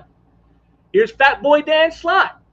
When adapting comics to TV and movies or rebooting comics today, there is no reason to have the iconic characters be straight white men. The only reason they were that way in the comics is because they were created in the 30s and the 60s when that was the default. It's not the 60s anymore. There is nothing in this statement that says anything that says that comics shouldn't be made with all new characters featuring superheroes who aren't just straight white males. It's possible to both things, to share the icons and to create new characters who represent all of us at the same time. Well, first of all, how can the new characters represent all of us when they're being created specifically to a certain target demographic? It's not about, oh, we got to reach out to people. We want everyone to feel that they can be a part of this. It's, no, we need to create these characters for these marginalized groups. So you're already cutting off certain people, saying, well, this isn't for you. And it's something that Dan Slott and his brood have said before. Oh, you don't like this work? Well, this work isn't for you. So right there, it's not evidently about representing all of us and share the icons. They've already been shared for decades. That's why people, black, white, gay, straight, man, woman, old, young, they all love the characters. They love them the way they were. Why? Because they did share the icons. That's the icons reached beyond the surface. They weren't just about, look, I look like you physically, therefore you can like me. You know, this goes back to something that Eric July, the great Eric July, Young Ripper 59 right here on YouTube, check out his channel when you're done watching me. He's talked about this, that people like Dan Slott and all these woke weirdos, they only see value and validity in the straight white heroes of the 30s and 60s. They don't see it in any other characters. There's no legitimacy to any other character. So if you have, you know, for example, a black Iron Man like Jim Rhodes, who's War Machine, well, he's not legitimate. Tony Stark, the white Iron Man, is a legitimate character.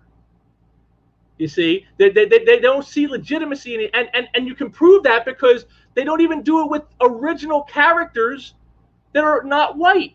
Luke Cage, Power Man, Storm, Black Panther, Triathlon, Vixen. You know, these are all black characters, to use just one different race, who are original creations that are not connected to any legacy character, who are not connected to any straight white male icons. They're not a knockoff. They're not a mantle passer. They're none of that. These are original characters. Blade. Why don't you take some of those characters and build them up? There is no reason Blade couldn't be an icon, or Storm, or Luke Cage, or Vixen, or Spawn. There's no reason they can't be icons. All you got to do is put in the work, the same work that the old-timers did for Spider-Man and Batman and Superman and Wonder Woman and all the icons. They became icons Firstly, because the people who created them built them on a solid foundation of actual characterization, not just a surface identity. And then people who came after them continued to build upon that, adding layers of great stories and great pathos and adventure around these characters. And that is what made them become icons. That takes time.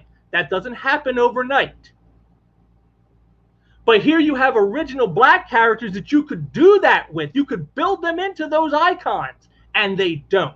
Instead, let's just take out Peter Parker and put in Miles Morales. Let's just take out, Thor Odin's son and put in Jane Foster. Let's just take out Tony Stark and we'll put in Riri Williams.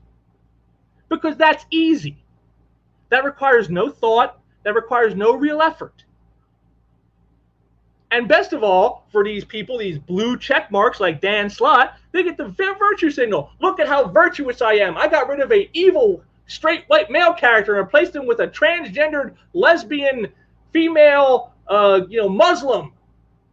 Look at me. Look at how anti-racist I am. But it doesn't do anything. And this is why those characters from the 30s and 60s still resonate and the new ones don't, because they have no foundation beneath them other than their surface identity. Because they see no value in these characters.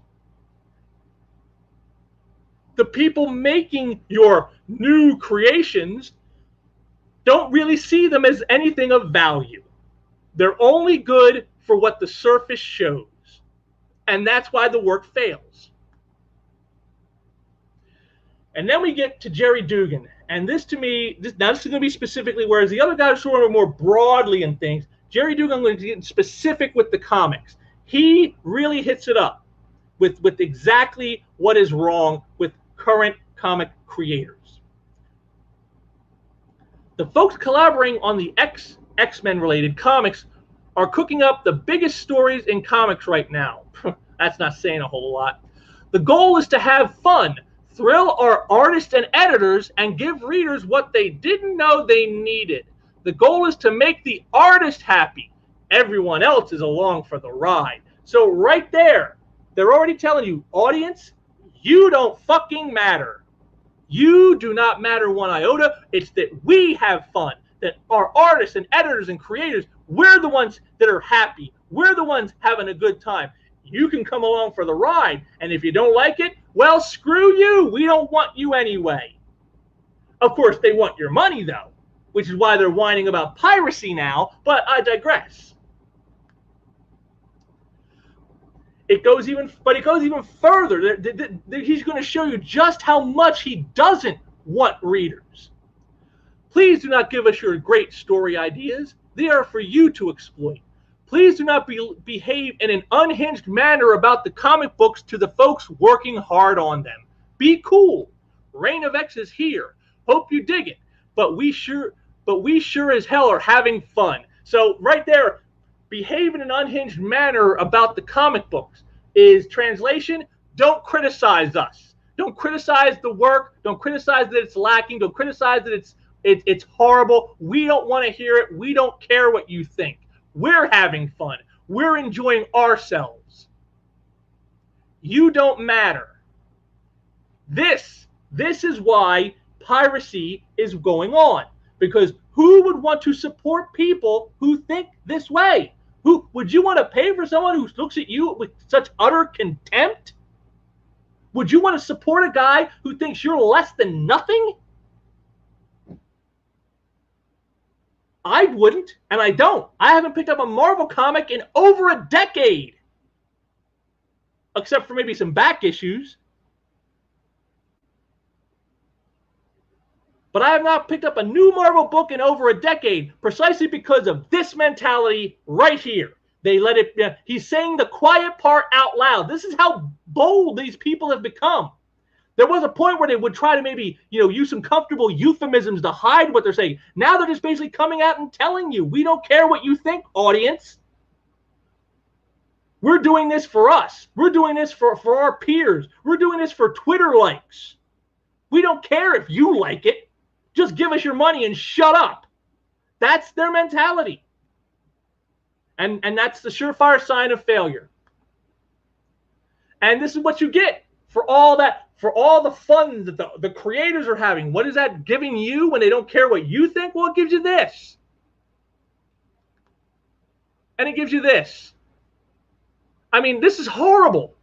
Look at this design. This is like some Antifa wannabes idea of what Captain America would look like.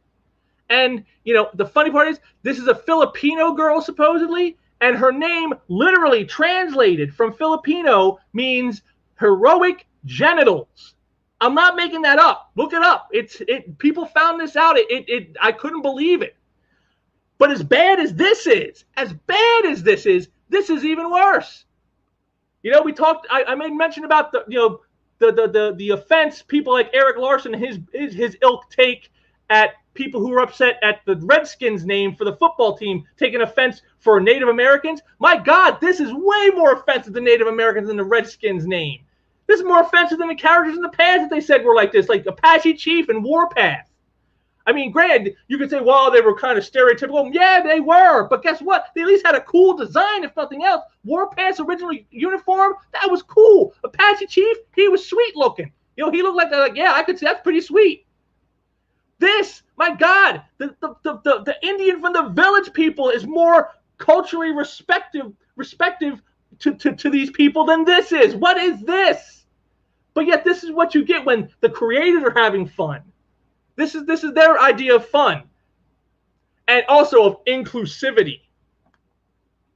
And then, of course, we have this. The Sandman Show. Again, another story that broke while I was trying to work on some stuff. And right here, death as a black woman. Death as a... And people had a problem with this. And yet they act like those people are the problem. No, they're not the problem. This is the problem. Not being true to your source material. You know, death was always a white woman. Always. Like an emo goth chick. That's what she was. She looked like a throwaway member from the Smiths. I mean, good Lord. You know, and you know, you would think, well, certainly the creator would have a problem with this, but they don't. Neil Gaiman came out. If you think the Endless have any specific race, human race or form, you've missed something in Sandman. Don't worry. Watch the show. As if like that makes it all better somehow. It's like, but no. Death was always presented to us as an emo white girl in black. That's death. That's her iconic visage. And this is what they don't get. Comics are a visual medium. When you make something become iconic and then change it, that's going to rub people the wrong way because they expect certain things from something that is iconic.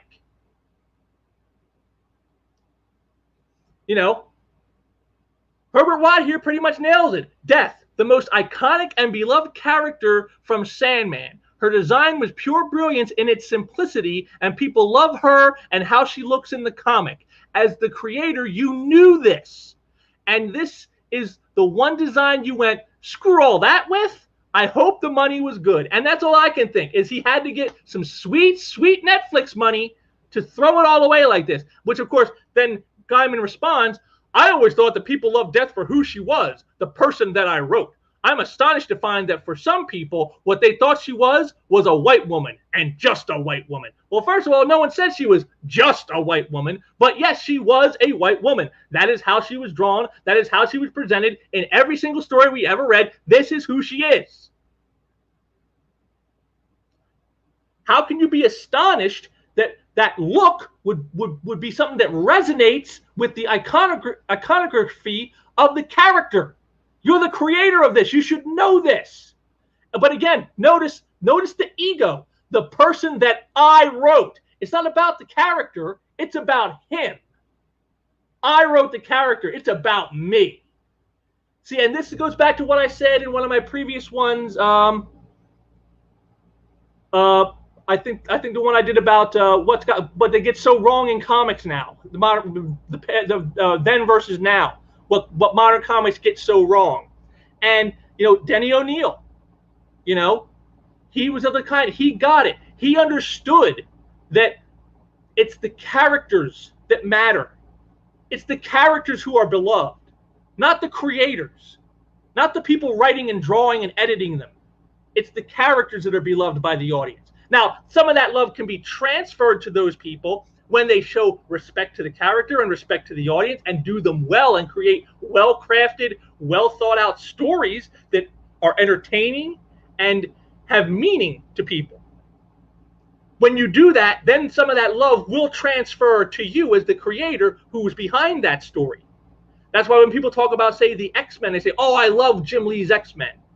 Because Jim Lee at the time in the 90s showed that respect to the audience. He gave them what they wanted, and they loved it, and they thought it was awesome, and they still love it to this day, and they will always love him for that because he is connected to that. But it was the characters that mattered. It was the respect given to the characters, their stories, their history, their voice. That's why the people love those characters. And it's always the creations that are beloved, not the creators of them.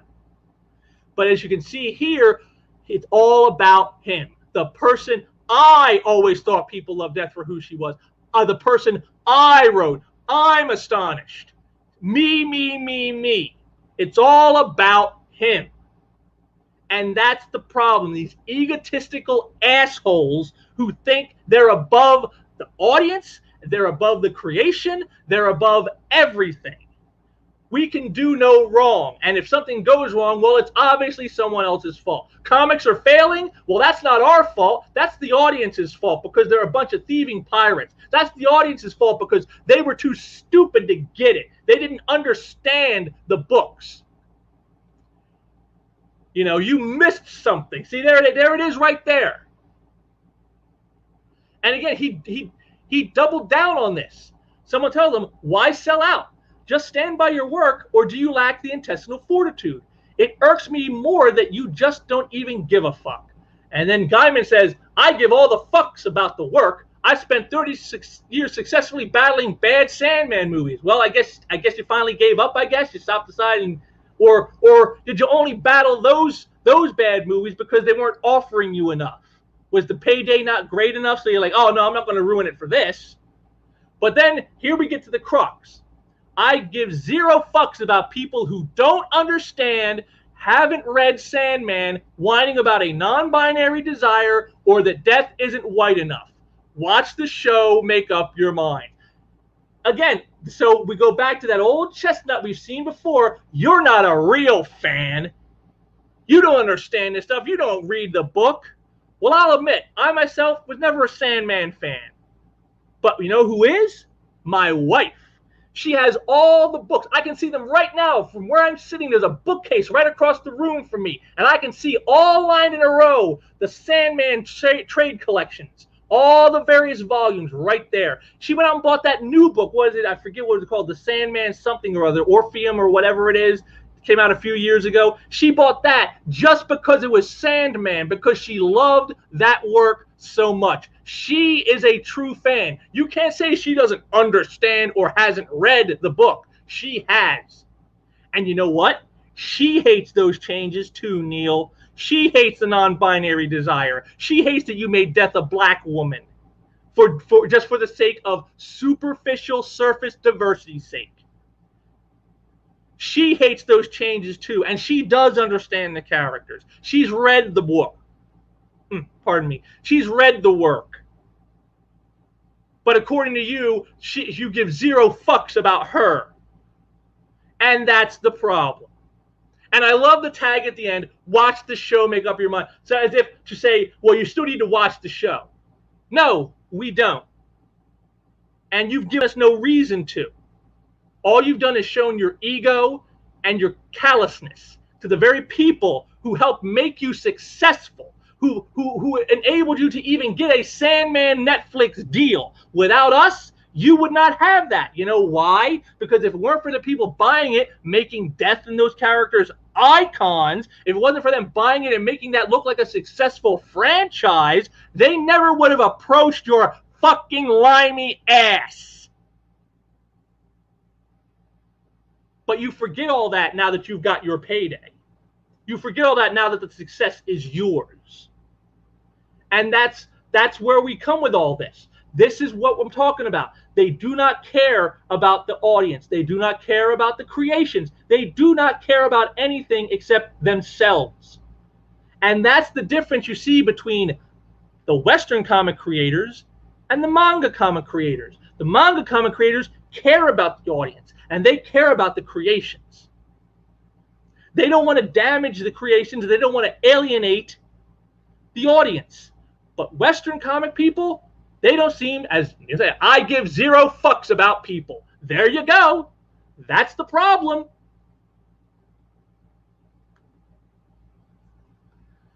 And it ends up with stuff like this, with Brian Hitch whining. It's a shame my Hawkman run with Robert Venditti didn't sell as well as we would have liked. I and the writers I work with can provide damn good comics, but it's up to publishers to sell them, not creators. And here I think we were let down. Well, yeah, true. The publishers do suck at pushing their books anymore. I mean, they're too busy pushing woke politics to worry about pushing actual interesting stories and characters. That's true. But I'm sorry to tell you, Brian, this is the 21st century, my friend. It is upon you to help promote your book. It is up to you to sell it. Yes, it is. It is on you, my friend. Get off your lazy ass and promote your work. So you have no problem coming on social media here to whine and bitch about how it didn't sell, but you can't have any time to let me go on here and promote my work and tell me, hey, I just did some awesome stuff. Go check it out. Can't do that. But you can go on and whine and blame people for not supporting it. Blame publishers for not pushing it hard enough. You see, again, once again, just as with Larson, all personal responsibility is on other people. It has nothing to do with me. I didn't do anything wrong. I didn't insult the fans. I didn't fail to promote my work. I didn't do anything wrong. It's not my fault this failed. It's other people's fault. It's the audience who was too stupid or lazy or didn't get it and didn't buy it enough. It's the publisher's fault for not pushing it. But it's not my fault. And this is what they end up with as a result. This is what all that mentality that I've just shown you in these last several tweets gets you.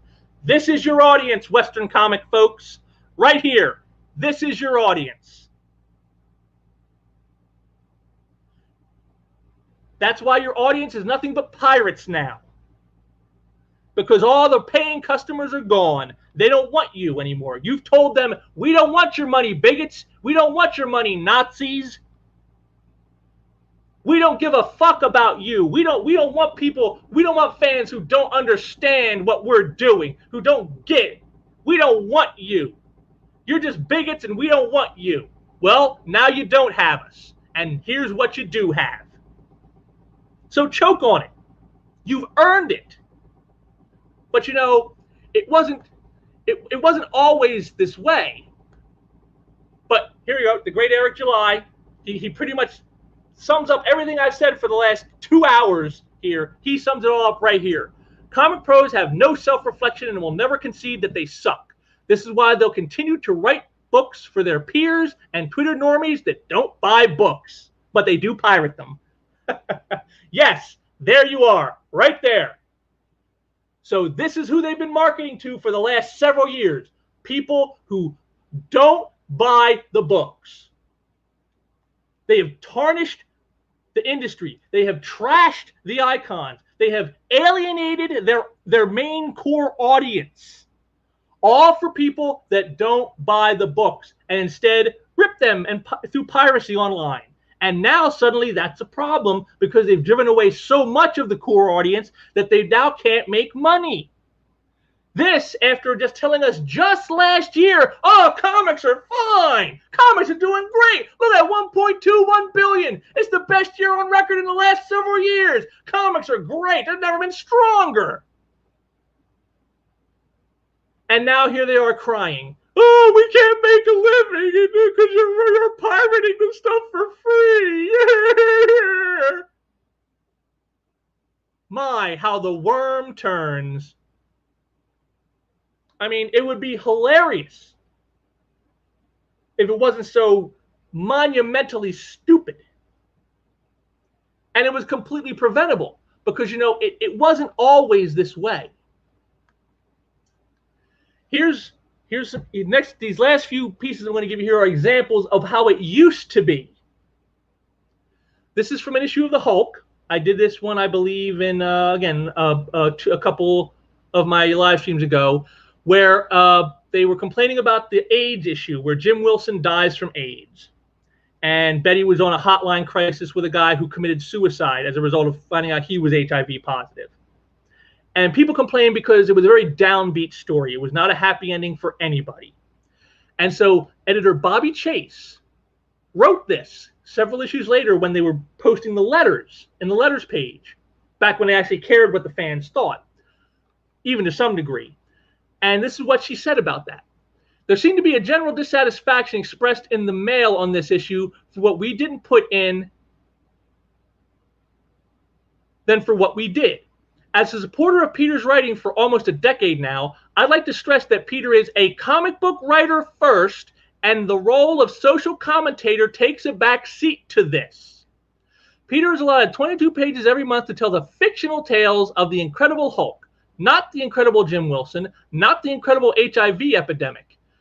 For the slice of life story Peter told, and for his commitment to writing interesting characters, not just politically correct ones, I'm proud of him. With 22 pages a month, we can't begin to satisfy everybody. I stress to everyone again, this story is not about our commitment to the AIDS cause. It is about the Hulk first and foremost. We could not tell a story from every angle with every important facet of the AIDS epidemic. And there you go. Right there. Right there. Their job is not social commentary. Their job is entertainment. Their job is to get people to feel something in the work, to love the characters. And part of the fact that people were so upset tells them they were on the right path, because it was a downbeat story. You should feel bad. You're supposed to feel bad in that story. It's a bummer ending. You're not supposed to be like, yay! So the fact that you felt the emotions that you're supposed to feel from such a story, that's a success. This was a successful story. But you can see from this, Bobby Chase cared what the readers were saying. And she directly addressed them herself to let them know that what they said, it matters, and that they heard them, but then to also give their viewpoint on why the story was done the way it was. See, this is like the opposite of what the guys at Heavy Metal Magazine did. This is the exact opposite. This used to be what the standard was.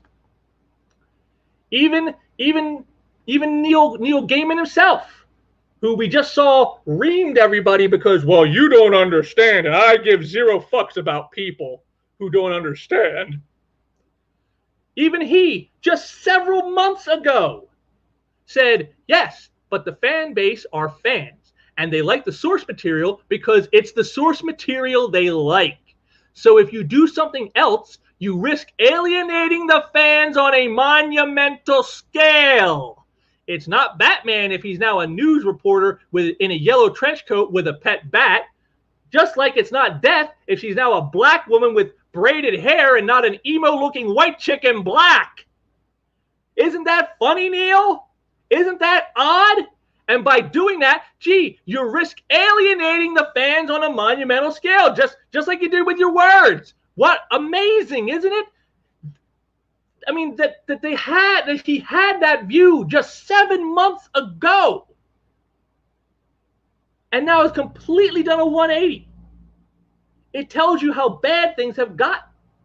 This is where the problem lies. This is the failure of marketing. It's not piracy that's the problem. It's not fans or bigots that's the problem. It's not publishers failing to push the books hard enough that's the problem. This is the problem. They've forgotten things like this. And we're going to end all this with the man himself, the late, great Stan the Man Lee. From over 50 years ago, from one of his most famous soapboxes. Many keepers of the faith have demanded that we take a more definitive stand on current problems such as Vietnam, civil rights, and the increase in crime, to name a few. We've a hunch that most Marvel madmen pretty well know where we stand on such matters, and how long, and where how we stand on matters, and we've long believed that our first duty is to entertain rather than editorialize. Yes, yes. Of course, you probably noticed that it's not too easy to keep our own convictions out of our soul-stirring sagas we toss at you, but in our own bumbling fashion, we do try. Anyway, it's you who are the true editors of Marveldom. Since it's you who are the true editors of Marveldom, it's time for another impassioned poll. Should we editorialize more or less, or keep things in their present fouled up form? So there it is right there. He's putting it out to the fans. You are the ultimate editors. You are the ones who make the ultimate decision, because it is by your financial support that we can do any of this. And our job is not to editorialize and tell you what to think. Our job is to entertain you and to give you stories that maybe make you think, but that don't talk down to you or denigrate you. This was the standard. This is what made the icons, because this is how they were approached. This is why the characters are beloved to this day. You might hate Nick Spencer, but you love Spider-Man. You may hate Al Ewing, but you love the Hulk. You may hate Brian Bendis, but you love Superman. And that love for those creations that still exist to this day is because of this very mentality that Stan Lee himself told you about over half a century ago. This is why comics are failing. This is why piracy is a problem now. This is why comics don't sell. This is why manga dominates and American Western comics are in the toilet. This is what is missing. These last three pictures I just shown you, these last 3 bits, this is what is missing. Respect of the audience, respect of the creations. Building creations built on actual character, not on surface identities. This is what is missing. And this is what we need more of. But we're not going to get it. Not from these people. Not from the people who are currently in charge. Because they're not interested in any of that. They're more interested in Twitter backpats. They're more interested in getting people to tell them how great they are and how wonderful they are on Twitter with their likes, and to see, oh, you're so woke, you're so progressive, oh, you're so great. That's what they want. That's what they live for. And it's it's the exact opposite of everything that the comics have been. This is not how comics used to be. It is not how they're supposed to be.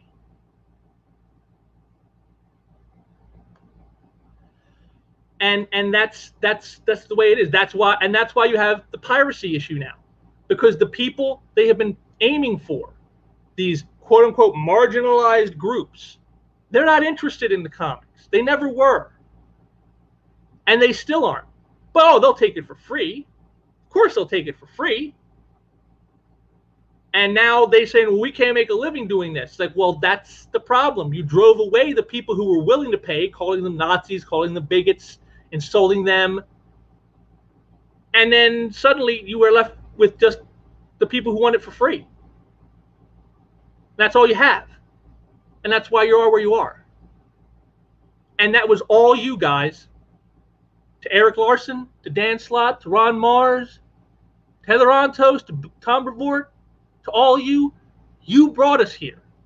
You brought us here with your divisive politics, with your attacks on people based on their identity, on your destruction of the icons that people love and have supported for decades, of telling fans who have been here for decades, this work isn't for you.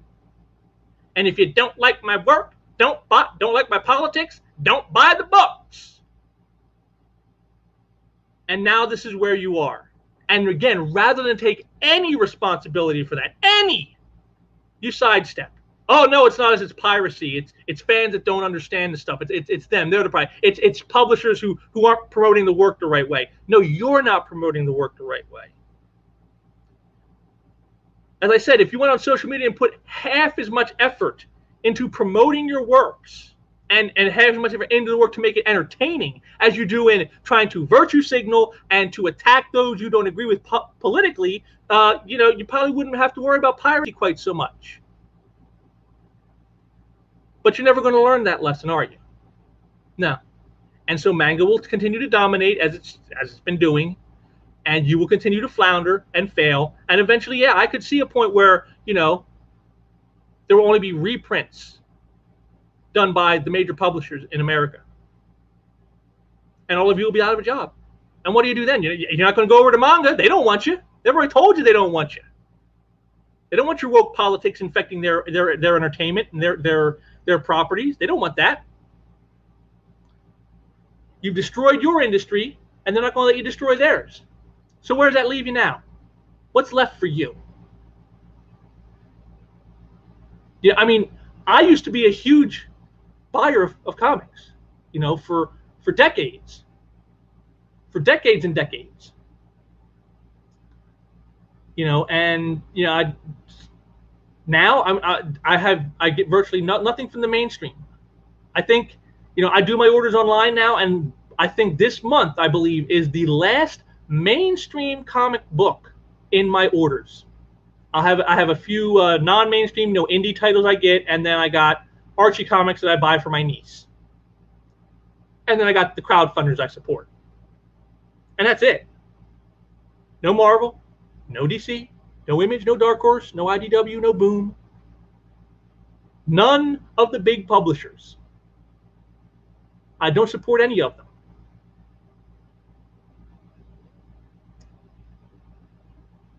And that's all based on what you saw here today. They don't want me. They've told me that.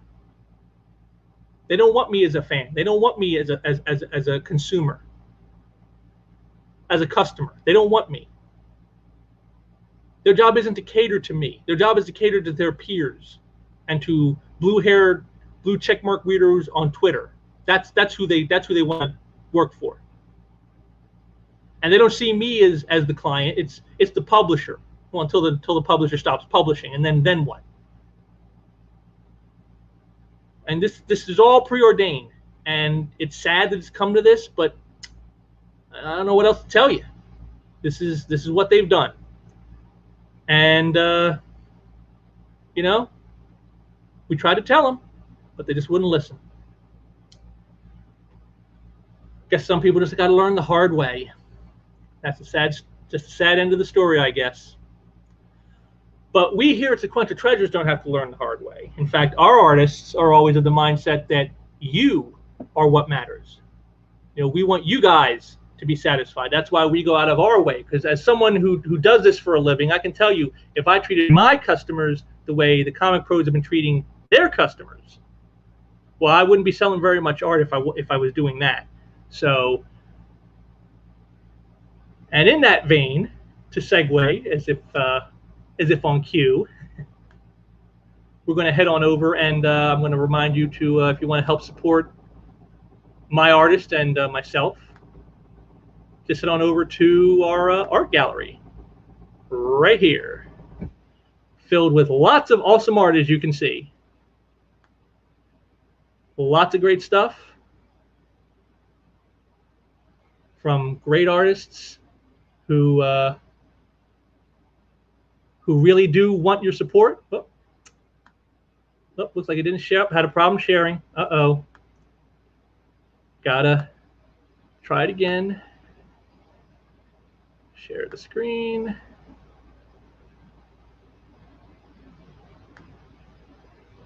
And share. There we go. This is our art gallery full of awesome, sweet comic art, most of it from the 90s and earlier, really, most of it. So it's from the glory days, back when stuff was entertaining, back when you could enjoy it, back when it was fun. And you know, we just had the big Comic Art Live event last month, and I want to thank everyone who came out. It was successful for us. We sold several great pieces of art, but you see, we still got plenty of stuff here, you know, including right here a couple GI Joe pieces, one from Mike Vosberg, the other from Mike Harris. So, you know, with the 4th of July coming up, hey, do your patriotic duty. Help support us, help support the artists, and get some great GI Joe art to show your love for country. How's that for a plug? How's that for tapping on your heartstrings? Yeah, well, you know, I never said I wasn't shameless. And also, just to remind you, don't forget, aside from the art gallery there, full of awesome art that's available for your purchase, your purchasing pleasure,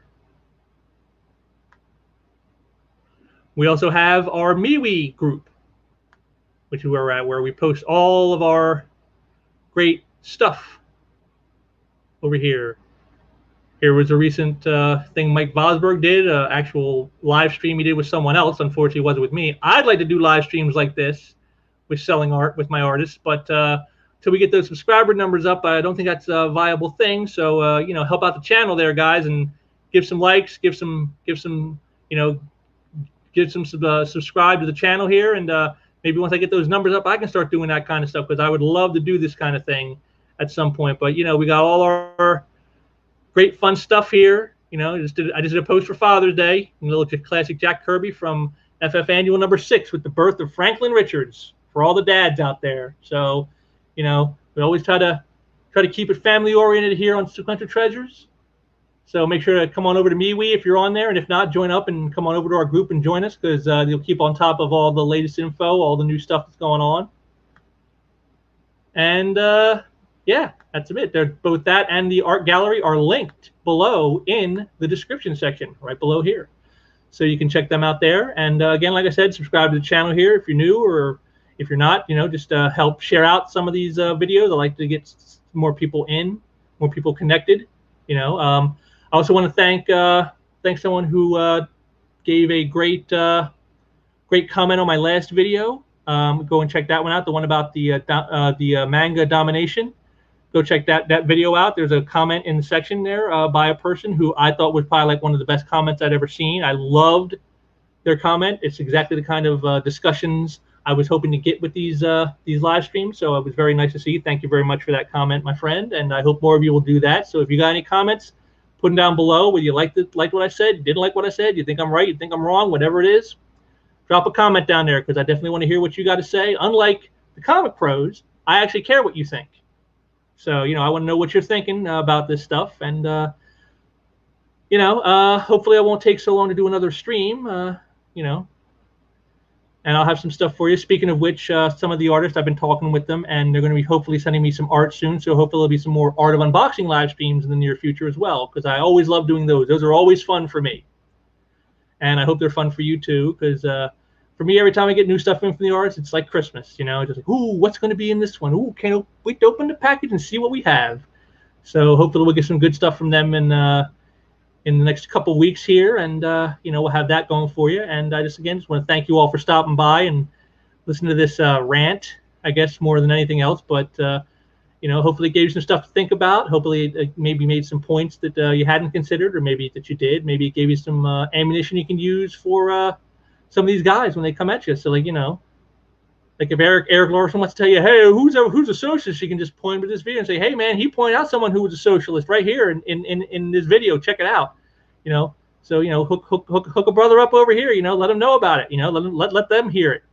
You know, you guys drop some links to these people. Let them see what I got to say. I mean, you know, they probably won't care, but at least they can't then feign ignorance and, whoa, we didn't know that anybody felt this way. Well, now you do. So, yeah, so again, I want to thank you all for joining me. Again, this was a lot of fun for me, and I hope it was for you. And I'll hopefully be back soon again, like I said, with the artist sending me some art very shortly, and some new stuff for you in the near future. So until that time, take care.